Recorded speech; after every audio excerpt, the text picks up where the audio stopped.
په پاکستان کې د افغان کډوالو راتلونکي یعنی مستقبل څه کېدی شي، په دغه موضوع باندې نن موږ تاسو سره خبرې اترې کوو. اول دا چې افغان مهاجرین د پاکستان نه ولې وباسي. دویمه خبره ده چې پاکستان ته څه مسلې پیدا کېدی شي او د افغان مهاجرینو د وستلو سره پاکستان کمې ګټې ځان ته راوړی شي، او په اخر کې به په دې باندې خبره کوو چې راتلونکي او مستقبل د افغان مهاجرینو څه دی. اوس راځو دغه خبرې طرف ته چې پاکستان افغان مهاجرین ولې وباسي.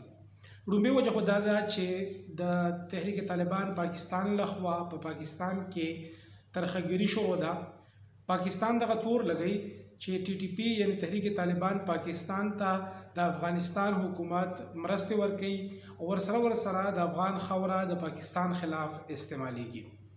دویمه خبره دا ده چې کم نړیوالې مرستې دي چې هغه یو ان ایچ سی آر شو یا نور چې کم د کډوالو سره مرستې کوي، د هغوی فنډونه بند دي، هغوی پاکستان ته فنډ نه ملاویږي. دویمه وجه دغه ده.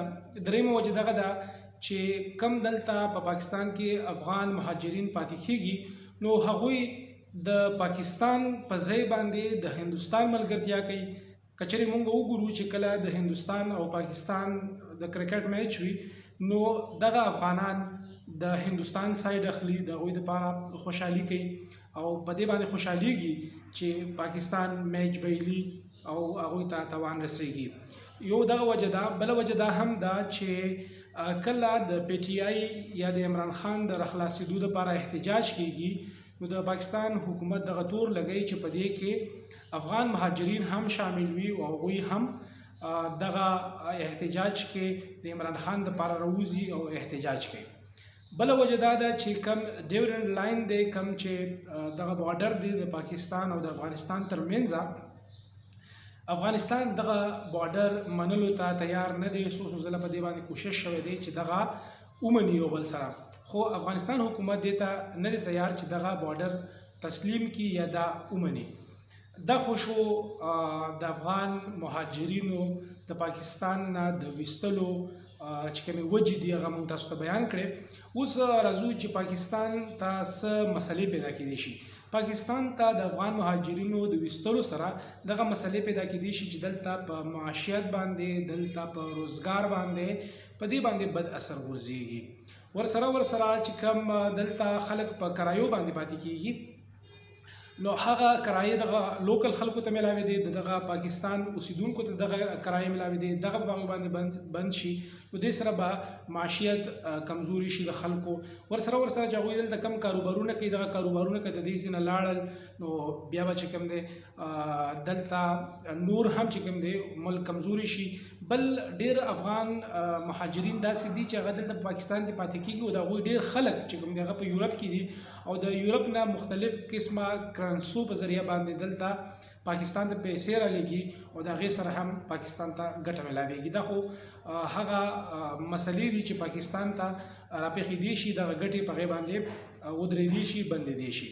ورسره پاکستان ته کومې ګټې ملاویږي، دې سره که چېرې افغان مهاجرین د پاکستان وباسي، افغانستان ته لاړ شي، نو هغې سره دغه کېدی شي چې دلته کم هسپتالونو باندې، سکولونو باندې لوډ دی او دلته چې کم پاکستانیان دي هغوی ته هم په صحیح توګه باندې د صحت سهولتونه نشي ملاوېدی او رش جوړ شوی دی، نو په دې کې کمی راتلی شي. ورسره چې کوم خلک داسې دي چې هغه په ښو سوسایټو کې پاتې کېږي او رینټ ورکوي، کرایې ورکوي، نو که چېرې دوی لاړ شي، نو دغه کورونه به، دغه بنګلې به خالي شي، نو دلته به چې کوم دی لوکل خلکو ته چې کوم د پاکستان خلک دي هغوی ته به په ارزانه بیه باندې په مختلفو ځایونو کې په کریو باندې اوسېدل اسان شي.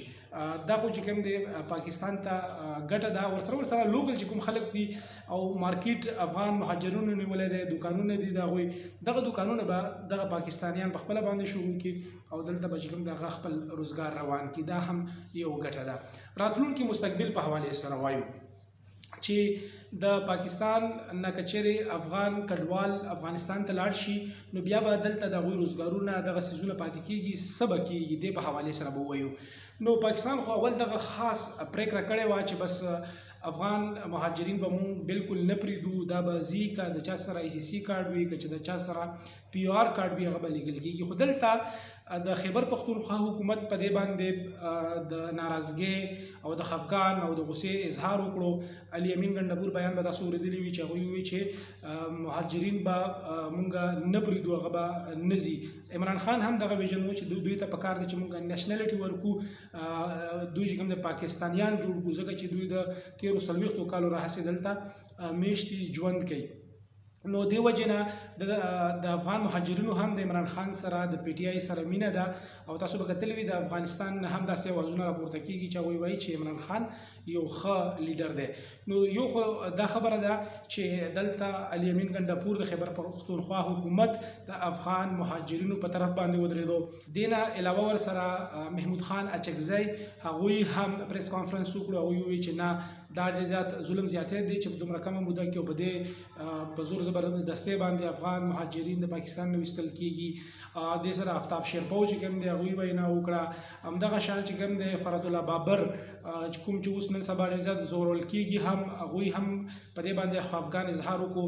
دې نه علاوه پرویز خټک پخوانی وزیر اعلی هغوی چې کوم سفیر دی د افغانستان په پاکستان کې شکیب الله افغان هغه یې راوغوښتو، د هغوی سره یې خبرې وکړې. نو اوس تازه معلومات دا دي چې د افغانستان نه یو ډیلیګیشن راځي، یوه ډله راځي او هغوی به دلته د افغان مهاجرینو په حوالې سره خبرې کوي. اول افغان حکومت دې ته تیار نه و چې هغه د پاکستان سره خبرې وکړي. د هغې وجه دا وه چې هغوی وایي چې بس مونږ به د هغوی دپاره بندوبست وکړو، مهاجرین به راشي، دلته به ورته مونږ کیمپونه جوړ کړو، بیا به ورله کورونه ورکړو، هغوی به آباد شي، خپل ژوند به شروع کړي. خو ایران چې کله افغان مهاجرین په ایران کې کوم موجود وو هغه یې افغانستان ته ولېږلو، د هغوی شمېره 12 لکه ښودل کېږي. نو چې 12 لکه د هغې ځای نه ورشي او دلته چې کوم دی 14 لکه افغان مهاجرین د دې ځای نه ورشي، نو د هغه به په افغانستان کې د هغې سمبالول، هغوی ته سهولتونه ورکول، هغه به ډېر زیات ګران شي. نو په دې وجه باندې افغان حکومت لږ د لچک مظاهره وکړه او اوس ډیلیګیشن راځي دلته پاکستان ته، او په پاکستان کې به اوس خبرې اترې په دې باندې کېږي. او د پاکستان چې کومې غوښتنې دي کوشش دا کول کېږي چې پاکستان خپلې غوښتنې په افغان طالبانو باندې د افغان حکومت باندې ومني، چې په هغه کې د ټولو نه اهمه او مهمه غوښتنه دا ده څنګه چې وړاندې موږ ذکر وکړو د ترخهګرۍ د TTP چې پاکستان تحریک طالبان په افغانستان کې موجود دي، د هغې نه ورته سهولت ملاویږي، اسلحه ورکول کېږي او دلته په بلوچستان کې او په خیبر پښتونخوا کې د ترخهګرۍ واقعیات کوي، فوز، پولیس او عام سیویلین په نښه کوي. نو دې وجې نه پاکستان دغه فیصله وکړه چې مهاجرین مونږ ورلیږو چې مونږ ته د سیکیورټي چې کوم تھریټس دي هغه کم شي. نو افغانستان اوس د لچک مظاهره کړې ده، دلته ډیلیګیشن راځي او ممکنه دا خبره ده چې افغانستان حکومت دا خبره ومني چې TTP یا تحریک طالبان هغوی د دې نه مني کړي چې دلته کم د ترخهګرۍ واقعیات کوي. پاکستان ورته دا هم نه وایي چې تاسو دغه TTP ونیسئ او موږ ته یې راکړئ، بلکې د پاکستان دا غوښتنه ده چې هغوی ته کومه اسلحه ورکول کېږي، خصوصي توګه باندې کومه وسله چې د امریکا نه پاتې ده، لکه موږ د سنایپر خبره وکړو چې هغه د پاکستان سره هغه ټکنالوژي نشته ده، کومه چې طالبانو لاس له ورغلې ده او چېرته چې په غرایزو علاقو کې فوجیان پاتې کېږي، هغوی چې بهر د خپل چوکۍ نه راوځي نو هغوی به ټارګېټ کېږي، هغوی وشتل کېږي او ډېر زیات واقعیات دغه شان راغلل.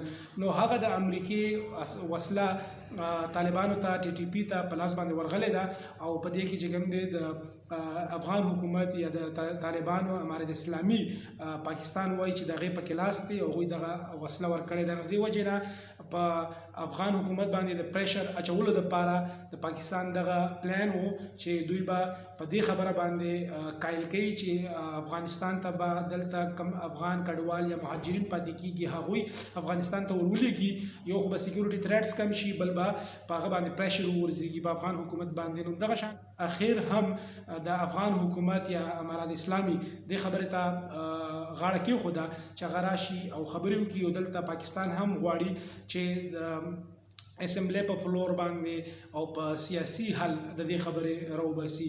مزید په دې حواله باندې چې کوم معلومات راځي هغه به تاسو سره شریکو. اوس خپل ملګري ذاکر الله له په دې دعا سره اجازت ورکوي چې چېرته هم یې ښاد اوسئ، د الله په امان.